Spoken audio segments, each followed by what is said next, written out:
Here we go. Monica says, an opportunity comes at my unit to apply for a manager's position, but I absolutely have no confidence. What shall I do? Okay, which coach would like to have a bite at that apple? George, CP, Cathy, Fred? I'll go. Okay, George. That's why you need our coaches. One first rule of any successful career professional is the level of confidence that you might have. I mean, you could choose not to apply because you don't want the job. If you want a job, you got to have the confidence of applying for the job, minimally the confidence of applying for a job, because it will show true, really so true. Even you apply for a job and still no confidence, it was so true in the interview. So I feel like we have to have a conversation on why do you not have confidence in a job that most likely interested, otherwise you won't be asking the question. So Great. that's my take on it. Marc. Great. Anyone else want to have a shot? Well, yeah, so I think there's different perspectives and from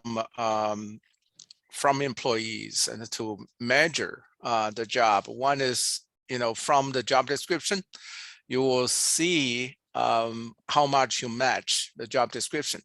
Second is totally is a personality issues, and then you're probably certainly qualified, but you're dare to step forward.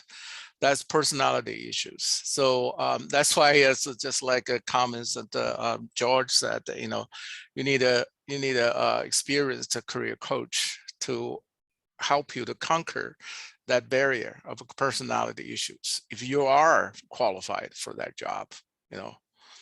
Good answer. Thank you, Fred. How about you, Cathy? You want to bite at that apple?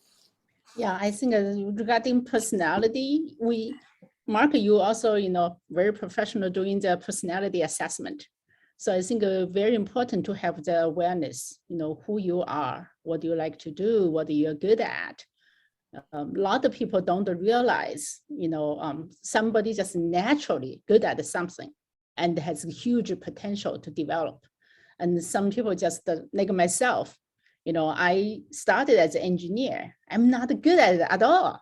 And I hated it, right? Even though I had all the score A's, but I did not enjoy it. So I think it's very important to understand yourself, including the personality and your passion, what you're good at. I like all three of those answers, very distinctive. I'm going to add a fourth one.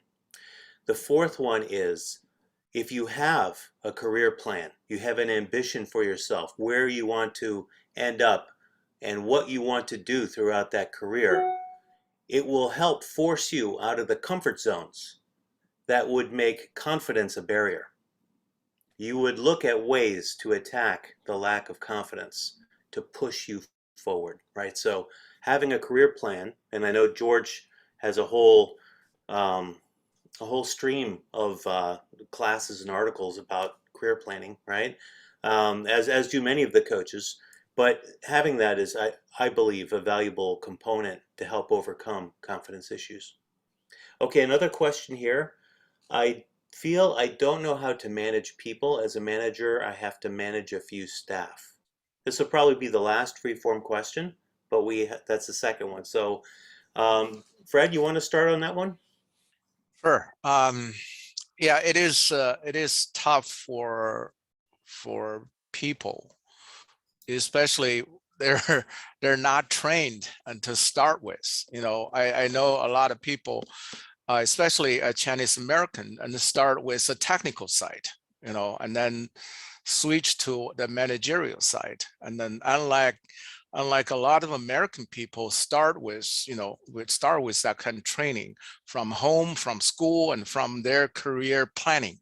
And they start with managerial training, and then and they can talk, they can reach out to people, they can stimulate their people. So I think that's the heart. And then to make you a good manager, start to think about that one word called empathy. You use empathetical motion or no emotionally and also personality to think about the people you're dealing with, not only just your employee, but your superior, and then try to understand what they're thinking, what they want, what they mean, and then initiate a meaningful, a productive conversation. Okay, good. Very good. George, Cathy, any of you have something quick before we motor ahead? Yeah, I think it depends on how many people reporting to you. At the very beginning, it is very important to spend some one-on-one time to get to know, what your subordinates are like, what are their personality, what are they good at, and what ways may be more effective to manage them. So in general, it's not just one way to manage all, but of course, you set up some policies, some process is going to help you and save you a lot of time. But you really need to find out what would motivate them and what they are best at, so you know how to leverage and how to inspire them as well. How about you, George? Yeah, I think it goes back to career planning. If indeed being a manager is one of your desired career opportunity, certainly you should be preparing yourself not only to get coaches, but the basic fundamental of being a manager require a lot of different skill that we as engineer, I don't know if she's an engineer or not, coming out of college, nobody teach you to be manager in college, right? So it's something that you have to learn and acquire either through training, through professional development classes, and actually practice managing people in a very non-threatening conditions, which we always talk about. Volunteer for some nonprofit work will allow you to manage people in a very safe environment. Those are all the things lead to it, but it requires actually part of the planning process of being a successful professional, which path you go, manager or not. So that's a long conversation. And I'm not sure you can answer that question in 2 or 3 minutes. Yes, so George, you in particular have come a long way from that engineering role that you were trained in to last Saturday running a networking in-person event along with Cathy in Chicago. Do you want to share a little bit about that? Yeah, I always felt like everybody's answer to career success is networking, but nobody ever told you what is networking, why networking, where do you do networking, how do you do networking, most importantly, and what we as Asian American Chinesmen faces. So I created a set of classes that I've been teaching actually for a while now. And since Cathy was in town, we actually, through the help of Jinwa, who's actually on the call, and AFI, we have a small group networking session with about 12 people. And they actually test some of the material. Hopefully, I have to let them decide it was useful for them because only a short time, so I couldn't cover all the materials. But I thought it was good. In fact, I wrote a little summary. And on the MyT Coach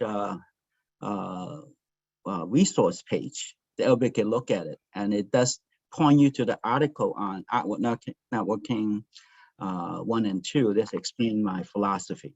So hopefully people could take a look at it and get a taste of it. And we actually am planning additional networking classes next time I'm somewhere, potentially Atlanta in April. So it's a good way of us going out to the community and actually get in person to meet with some of the folks and get a taste of what we try to teach online. Right. Hopefully And that helps, man. yeah, and networking together within MyT is another powerful aspect of our community. Indeed. Yes, we've done a number of training courses in conjunction with AFI as a partner, and we've had hundreds of people take those courses, the effectiveness class, Empower Professional Effectiveness, and we're actually running an 8th edition of that starting in May. I'm going to talk about that at the end of the session. But for now, why don't we jump in?